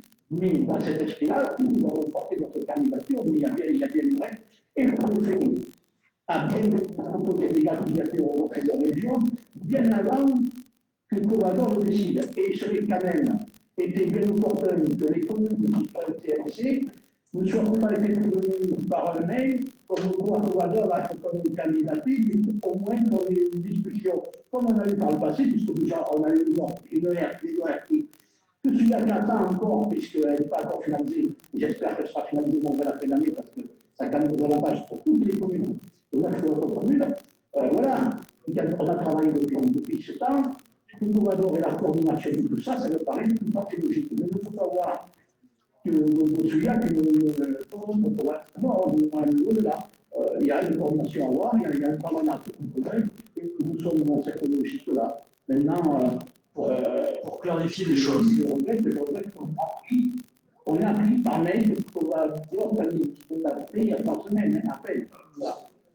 On vous a présenté un dossier de candidature, mais je pense qu'il faut clarifier les choses. Je ne suis pas sûr que tu aies bien compris le principe. Ce dispositif va permettre à chaque commune retenue, chaque petite ville retenue, de bénéficier davantage d'une ingénierie propre et de bonifications propres. Donc il ne s'agit pas, soyons clairs, il ne s'agit pas que Covaldor profite de l'ingénierie qui sera mise à disposition dans ce dispositif Petite Ville de demain. C'est chaque petite ville retenue qui bénéficiera de ces avantages. Simplement, Covaldor a juste fait une candidature commune. C'est-à-dire que Covaldor ne demande pas à être le coordonnateur de l'ensemble de ces dispositifs ou de cette ingénierie. Donc Souillac, si Souillac est retenu, ce que je souhaite, parce que je pense qu'elle fait partie des villes prioritaires de Covaldor en matière de besoin de revitalisation, je pense que chaque ville, comme Souillac, aura son ingénierie propre. Donc c'était vraiment la question, c'est la question de la candidature qui était portée. Et le préfet, encore une fois, a présenté au préfet de région des candidatures par territoire pour essayer d'obtenir à l'échelle de son département, et c'est logique, une espèce de vision équilibrée des choses. D'après ce qu'il me dit, on espère qu'il y aura 12 communes retenues sur le département de l'Aude. Il espère une douzaine de communes retenues sur le département de l'Aude. Au maximum une quinzaine, dans le grand maximum, mais il a fait une présentation globale par territoire. Michel Sylvestre. Oui, je voudrais prendre la parole, s'il vous plaît. Michel Sylvestre, et après je vous donne la parole, M. Vidal. Non, d'accord, merci. Voilà, le micro est activé. Moi, j'ai appris aussi que Covaldor candidatait au niveau de toutes les pourcents, après que le préfet m'ait appelé pour me demander si j'acceptais que ma ville rentre dans le processus. Bon, il y a Covaldor, ça ne me gêne pas moi personnellement, mais c'est vrai que c'est arrivé dans un 12e temps. Donc, et je l'ai appris, d'ailleurs j'avais posé la question si Covaldor pouvait porter ses candidatures, étant donné que c'était des villes de 20 000 habitants, donc, et qu'il n'y en avait qu'un certain nombre pour pouvoir rentrer dans ce processus en se présentant avec 2 000, alors qu'on sait qu'il n'y en a qu'un petit nombre. Alors j'espère, moi, que Grand-Marie sera, ou qu'il y a qui sera, ou qu'il y a qui sera, et puis même que les 9 qui seront, c'est pas un souci. Le problème, c'est que moi, on me l'avait présenté au niveau de la préfecture comme une candidature de ville, pas de communauté de communes. Bon, quand la communauté de communes a fait ce truc-là, moi, ça m'a pas, ça m'a surpris, mais bon, on est sur Covaldor, point. Hein. Voilà ce que j'avais à dire. Monsieur Vidal. Oui, mon frère Vidal, Souillac. Tout d'abord, il n'est pas contestable que Covaldor soit un coordinateur, mais je pense que dans le texte que nous avons tous reçu, il y a une ambiguïté, et que cette ambiguïté a conduit Souillac à se proposer comme petite ville de demain. Ceci étant, je trouve de présentation est tout à fait placée. On peut accuser une ville comme Souillac de s'être mise en avant pour, à de telle ou telle raison, pour se décaler par rapport à Comaldo. Ce n'est pas la situation que nous vivons. Ce n'est pas la vérité sur le terrain. Comaldo reste notre interlocuteur et notre interlocuteur privilégié. Je pense qu'il faut que nous soyons clairs à tout le monde. Souillac fait partie de Comaldo et ne veut absolument pas en sortir. Donc, je trouve très déplacé et tous les élus et les représentants de Souillac sont certainement très mal à l'aise quand on entend ce type de commentaire. Guillaume. Oui, monsieur Vidal. Écoutez, il n'y avait pas du tout la volonté de ma part de mettre du malaise dans la part de mon intervention, mais il faut se mettre dans le contexte. Il y a une intervention de la part de ma vice-présidence sur les pourcentages de continuité qui se fait. On porte énormément de dossiers pour l'ensemble des communes, il n'y a pas de distinction. Et quand j'ai appris, alors qu'on a fait des démarches auprès des services de l'État, qu'il y avait une commune qui était passée, excusez-moi de l'expression, sous la table, forcément, ça m'a un petit peu déçu. Après, moi, je suis très heureux d'entendre que Souillac rentre dans la mêlée pour le coup. Et écoutez, si c'est juste une appréciation de texte qui a amené ce quiproquo, écoutez, je suis ravi et on travaillera ensemble, il n'y a pas de souci. Madame L'Enfant. D'accord, Comaldo. C'est complètement hors sujet, mais c'est vraiment à propos. Prévoyez-vous un programme petits producteurs locaux de demain? En effet, ce sont souvent les entreprises familiales qui ne peuvent pas assurer le lieu de vente. Et quand vous faites une revitalisation des petites villes de demain, ils sont complètement exclus.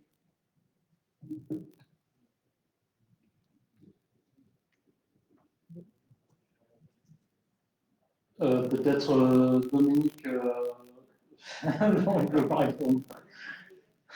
Ben, écoutez, enfin, j'espère que non, j'espère qu'ils ne seront pas exclus. En tout cas, je ne sais pas à quelle revitalisation vous faites référence. Ce qui est sûr, c'est que le dispositif Petite Île de demain, comme les contrats bourg-centre qui viennent d'être évoqués, sont des dispositifs qui doivent permettre aux communes de s'emparer simplement des enjeux qu'elles considèrent comme prioritaires et qu'elles veulent mettre en avant dans cet objectif de revitalisation. Donc, normalement, les producteurs locaux peuvent être, mais là, c'est à la discrétion, à la volonté des communes, mais peuvent être, bien sûr, concernés par ces dispositifs de revitalisation. J'espère qu'ils le seront demain.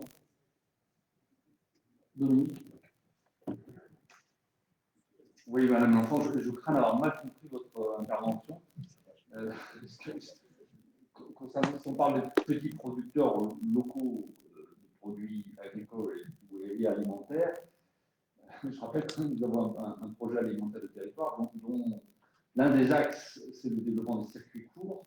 Donc peut-être que vous faites une mention de freins administratifs ou réglementaires, peut-être effectivement examiner précisément la situation, mais voilà, nous avons quand même un fort investissement de la communauté sur le développement des circuits courts. Donc voilà, je suis à votre disposition pour étudier les cas particuliers que vous mentionnez. Enfin, particuliers, qui ne sont peut-être pas particuliers, mais plus précisément les problèmes que vous soulevez.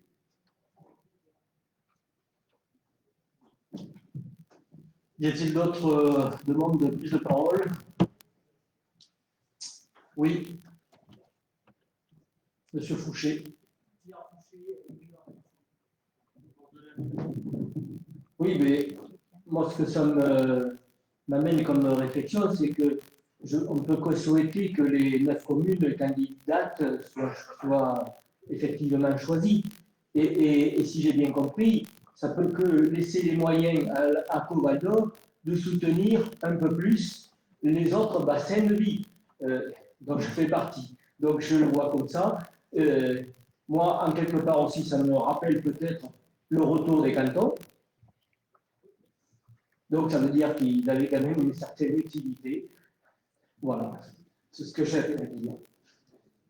Tout à fait, bon, enfin, c'était tout à fait évidemment des espaces de vie structurants, donc tout à fait, ils sont là. Et ce qu'il faut souhaiter, c'est que les 9 communes soient retenues. Il ne faut pas rêver, elles ne le seront pas, certainement. Ce qu'on proposera d'ailleurs, dans cette même logique, si elles ne le sont pas toutes, c'est que celles qui n'ont pas été retenues puissent bénéficier peut-être d'une aide mutualisée, parce qu'on a de l'ingénierie au sein de la communauté de communes qu'on partage tous ensemble. On pourra peut-être les mettre à disposition. On essaiera de proposer un dispositif un peu local pour les aider dans leurs projets, si celles qui ne seront pas retenues. On trouvera comme ça peut-être un intérêt stratégique à travailler ensemble, mais bien sûr, ce qu'il faut souhaiter, c'est qu'il y en ait un maximum surtout de retenues parmi ces 9 communes, qui ont, disons-le aussi, parce qu'on parle beaucoup de Souillac et de ses besoins de revitalisation, mais les autres aussi ont des besoins. On a tendance parfois à considérer que voilà, c'est peut-être pas de la même ampleur. En fait, c'est souvent des besoins différents, de nature différente. Donc il y a à la fois des degrés divers, mais il y a aussi des natures différentes. Il faut en tenir compte, avec des enjeux qui ne sont pas forcément de la dévitalisation au sens propre du terme, mais des risques qui pèsent sur la vitalité quand même de ces communes. Alors, s'il n'y a plus d'intervention, si, Madame Daval, pardon. Peut-être une question bête. Est-ce que le fait de créer des petites villes ne va pas affaiblir les petits villages aux alentours? C'est toute la question de l'urbanisme et des centralités. On peut le craindre a priori, on peut le voir a priori. Moi, je ne le pense pas, et encore, ce que je disais tout à l'heure, j'en suis intimement persuadé, ce qui fait la richesse, la qualité de vie dans ce territoire, y compris dans les petits villages satellites, j'ai envie de dire, c'est la proximité de ces centres-bourgs. Parce que si demain, on affaiblit nos centres-bourgs et que pour aller acheter le pain, le journal ou aller chez le médecin, il faut faire 30 km au lieu de 10, tout devient beaucoup plus compliqué. Donc moi, je crois qu'au contraire, ces petites villes, elles ont leur rôle à elles de centralité et qu'elles favorisent la capacité des petits villages autour à accueillir des habitants. C'est ma vision des choses. Et il y a des ruralités différentes de la nôtre, où il n'y a pas cette richesse de bourg-centre, avec des espaces, on parlait tout à l'heure de l'Aveyron ou de la Lozère. Je peux vous dire qu'il y a des secteurs là-bas que je connais bien où il n'y a pas la même densité de bourg-centre et on n'a pas du tout la même sensation de la ruralité. Ce n'est pas la même ruralité qu'on dit là-bas. Mais bon, le débat, voilà, ça peut se discuter. Y a-t-il d'autres interventions? Non. Alors écoutez, je soumets au vote donc cette candidature. Là aussi, c'est un vote de principe, mais pour dire que tout le monde souhaite accompagner cette candidature et la défendre. Donc le scrutin est ouvert.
Je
vous remercie, le scrutin est clos.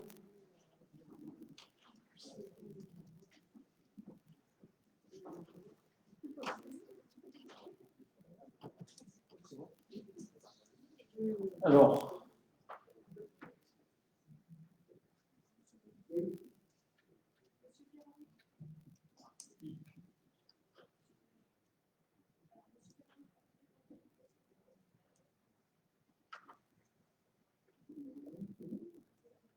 Jusqu'à présent, j'ai voté. Vous entendez, là? J'ai voté à chaque fois pour Catherine Descartes et je vote en abstention.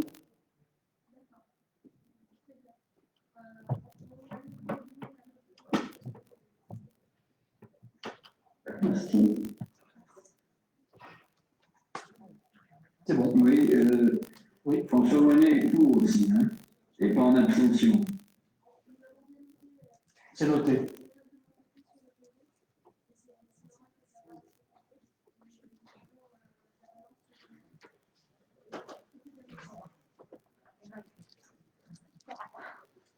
Ok, c'est bon, je vous remercie. Donc, le point suivant, le dernier point concerne les affaires générales. Je passe la parole à Pierre Moll sur les modalités de dépôt des listes de candidats pour l'élection des membres de la commission délégation de services publics.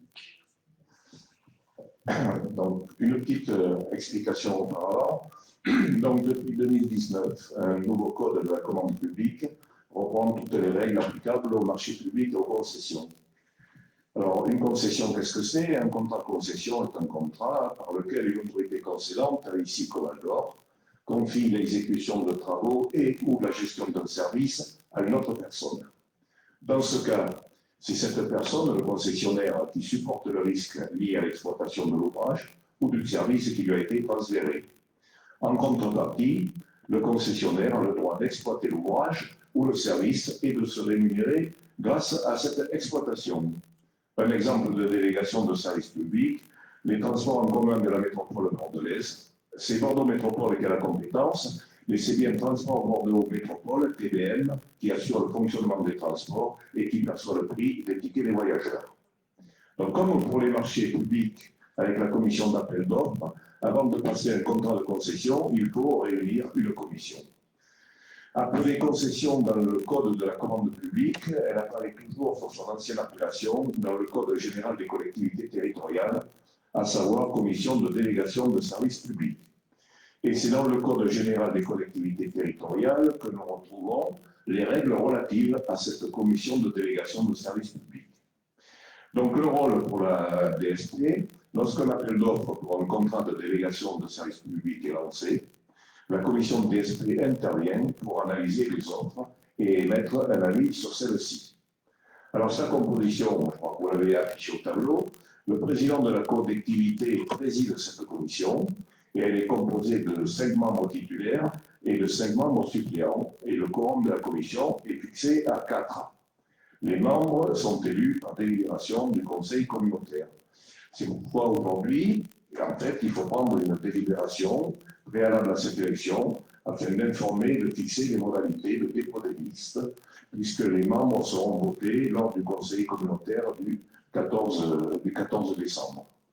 Donc voilà, simplement préciser que ce soit composé de 5 membres titulaires, 5 membres suppléants, et que les listes devront être déposées avant le 14 décembre pour qu'on puisse effectivement voter les membres de cette commission.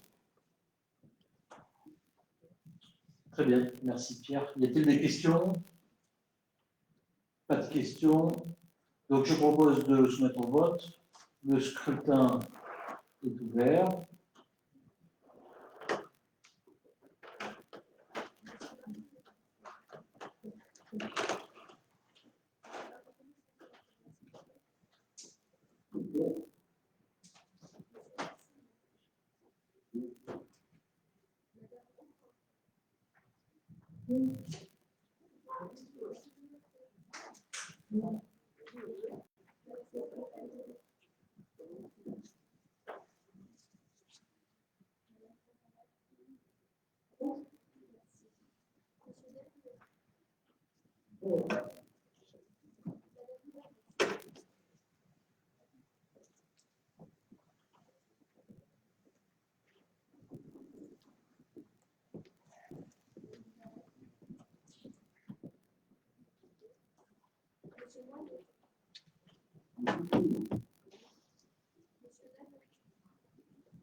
Je vous remercie. Donc, le scrutin est clos.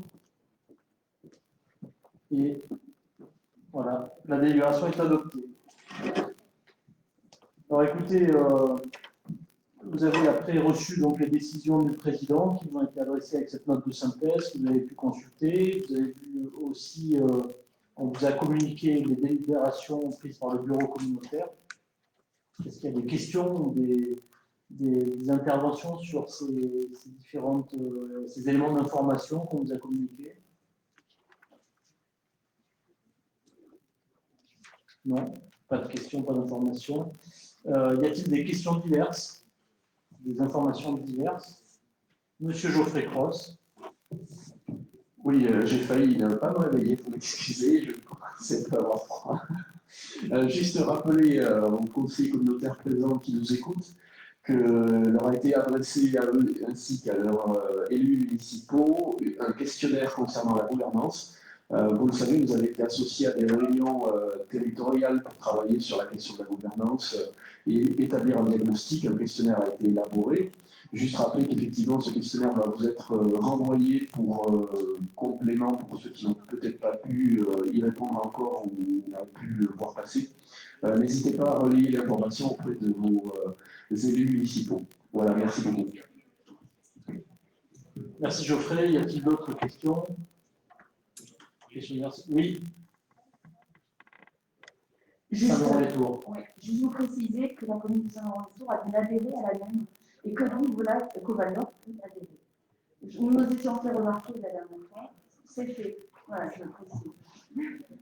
Très bien, on va envisager l'adhésion à la même association des élus de la montagne.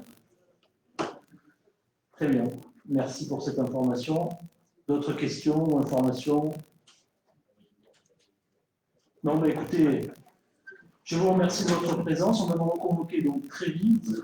Les conseils communautaires suivants se tiendront uniquement en présentiel, certainement, parce qu'il y aura des votes à bulletin secret. Donc, on ne pourra pas les faire en visio. On vous tient au courant, vous recevrez des convocations rapidement. Et je vous remercie de votre présence. À bientôt.